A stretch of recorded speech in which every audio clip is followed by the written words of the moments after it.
Yes, amahoro y'Imana bane namwe ni Mutabazi Samuel nk'ibisanzwe kuri Yesu ni byose TV. Imana yamurebaho umugisha mugubwe neza aho muri ibyo mukora muhaye muronke. Turi mu mpera z'umwaka, mwaka urimo ugenda ushira buhoro buhoro. Ndabifuriza amahoro y'Imana n'imigisha y'Imana ndetse no gutangira undi mwaka mwiza muri kumwe n'Imana. Yesu abahe umugisha. Nkuzana ijambo rivuga ngo ongera ukebwe bwa kabiri. Turarisanga muri Yosuwa ibice ni 5 umurongo wa 2. Aravuga ngo muri icyo gihe Uwiteka abwira Yosuwa ngo ongera wisaturira amabuye abiri atyaye ukebe Abisiraheli ubwa kabiri. Maze ngo Yosuwa yisaturira amabuye atyaye arangije ayakebesha Abisiraheli ku musozi bitaga Araroti. Imana iduhana umugisha rero. Bivuze iki ibi bintu? Bivuze ngo abagabo bari barakebwe b'Abisiraheli bari bazi Imana, bari bazi gukomera k'Uwiteka, bagomeye Imana. Bamaze kugomera Imana bose bapfira mu butayu bararangira. Ngo abasore b'imigenda bari icyo gihe bari batarakebwa. Niyo mpamvu Uwiteka yabwiye Yosuwa ngo ongera ukebe Abisiraheli bwa kabiri. Ngo bamara icyo gihe mu ngano mayimayo n'ubu bari kugera igihe bakiriye ku musozi bita Araroti niho yabakebeye. Ndagira nkubwire ngo Uwiteka aragushaka kukirizwa ahantu hose uri. Si ngombwa kukizwa uri mu rusengero, si ngombwa kukizwa uri mu bantu, si ngombwa kukizwa uri mu modoka, si ngombwa ko abantu kukijwe, no. Ahubwo ariho aho uri hose wiherereye uri kumwe n'Imana kizwa. Imana iduhana umugisha.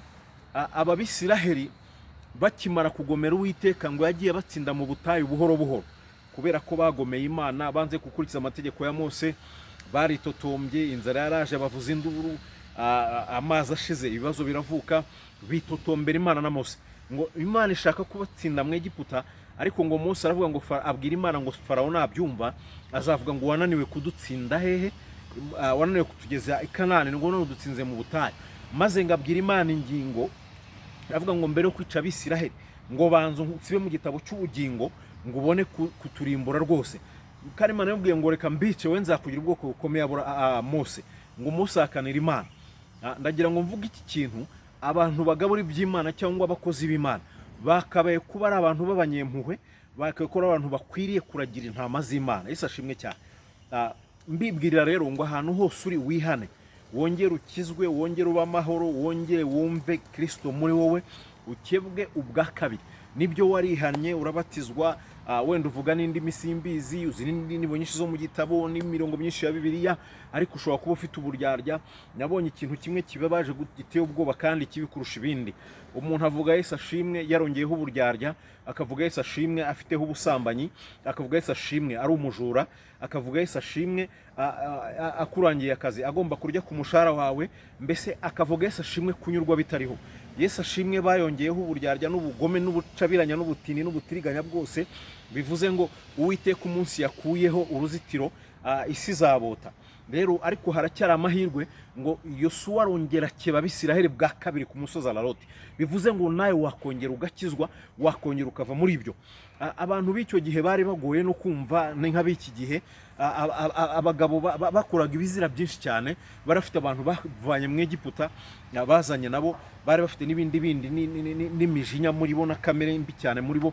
Ariko Yesu ntabwo ari cyo cyamuzanye, yaraje ngo zibone ubugingo kandi zibone bwinshi. Nyamvu nkubwira ngo nicyo gihe kugira ngo wihane, giye kugira ngo wongere ukebwe ubwa kabiri. Nibyo koko warakebwe, warakijijwe, ariko harageze ngo wongere ukebwe ubwa kabiri. Ongera wigenzure, urebe imikorere yawe, imivugire yawe, imigendere yawe, urebe mu bakozi ukorana nabo bimeze biti, urebe aho utuye, aho ugenda, mbese koko warakebwe. Ni usanga utarakebwe wongera ukebwe ubwa kabiri.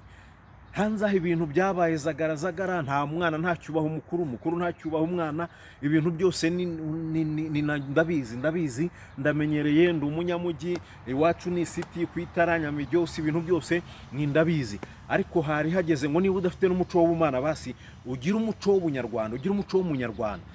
Harageze ngo wongere ukebwe ubwa kabiri. Kandi kuko abantu icyo gihe banze kwihana, ku bwa Mose banga kwihana, ngo maze Imana ikora ikintu gikomeye.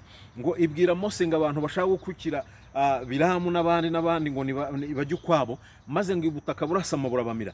Mbese kuki wakwirimbuza, kuki washaka kuzakebwa ubwa kabiri ari uko ari umubabaro uje kugira ngo ukizwe? Wakijijwe, wahinduye ingeso zawe, umubabaro wawe utaraza. uragambana. Yesu ashimwe wamwongeyeho ubugambanyi. Bibiliya urafata ku cyumweru, nyamara muri wowe umutima rurasibana, ujya guterana ku cyumweru ukagerayo ugataha, nyamara umuturanyi mubanye nabi, umugore mubanye nabi, umukozi mubanye nabi. Ariko Yesu ashimwe mwarengejeho ibintu bitari byo kurenzwaho. Reka mbabwire, hari abantu bava mu Egiputa ariko yo ntibavemo, bakaba baravuyeyo ariko bakagira utuntu bazana nabo, bakagira utuntu bazana tukibarimo, tukibagendamo, tukibatuyemo. Ibyo ntabwo byari bikwiriye. Ijambo ry'Imana tubwira ngo niba ari oya nibe oya, niba ari yego ibe yego. Wikwicisha mwene se uburyarya. Yakobo yari afite abahungu babiri, bo bita Lewi na Simiyoni, maze ngo mu gihugu bari barimo umutipe umwe, umutware w'ubwo bwami, umuhungu w'umwami, ngo afata mushiki wabo Dina, maze ngo abahungu babiri babicisha uburyarya. Baravuga ngo noneho kugira ngo tubashyingire Dina nimukebwe nkatwe Abisirayeli nk'uko dukebwe. Maze ngo bahenga ku munsi wa kangahe, maze ngo uburibwe ari bwinshi, ngo bafata umurwa wose barawica, abo bahungu ko ari babiri. Bivuze iki? Mureke uburyarya nk'ubwa Lewi na Simiyoni, ahubwo mu Abakristo mukebwe nyagukebwa ko mu mutima. Ntago mvuga circoncision, ntago mvuga gukebwa k'umubiri, oya, ndavuga gukebwa k'umutima, ukabaho ufite isuku, ukaba umutima usukuye, ukaba umutima usukuye aho uri deje, ukaba umutima usukuye aho utwara imodoka, ukagira umutima usukuye aho ukora akazi ko mu rugo, ukagira umutima usukuye ku bushumbye, ukagira umutima usukuye aho wicaye, ukagira umutima usukuye mu bintu urimo, ukagira umutima usukuye muri communication, ukagira umutima usukuye mu nshuti. Kubera iki? Uburyarya ni ikintu kibi kandi ni ikintu cyica. Hanze hazaba imbwa n'abarozi n'abasambanyi n'abakunda kubeshya bakanabikora. Wowe ubwawe uzi ko ufite telefone n'iyawe wayiguza yawe, ariko umuntu akubaza ngo ugeze kandi ngo ndi Nyarutarama, kandi ugeze he? Nyabugogo. Wamubwije ukuri katari bukurase, katari bukwice. Abantu banze kubwiza abandi ukuri, mu uburyarya bwagwiriye. Mwene so niba aje kugutira ipantaro ukabona ntibishoboka, mubwire ngo mwene data ntibishoboka, ntago nayiguha. Azagenda avuga ngo ntibishoboka, arakare cyangwa rore, ariko kugira ngo yimuhe bizaba uviremo urwango rurerure. Niza kukuguza amafaranga ukabona ntago byashoboka, cyangwa umutima urakubwira ati ntuyamuhe, ntago yazakwishyura, yanyime cyangwa sume kuri nari ngusabye bati ndakwihereye mwene data igendere. Ariko uraguriza umuntu amafaranga ntayaguhe, uramuha imyenda ntayigusubize.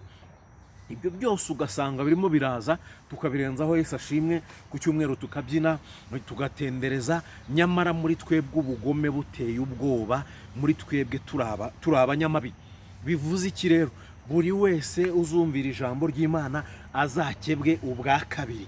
Yego warakebwe nibyo, ariko ukebwe ubwa kabiri.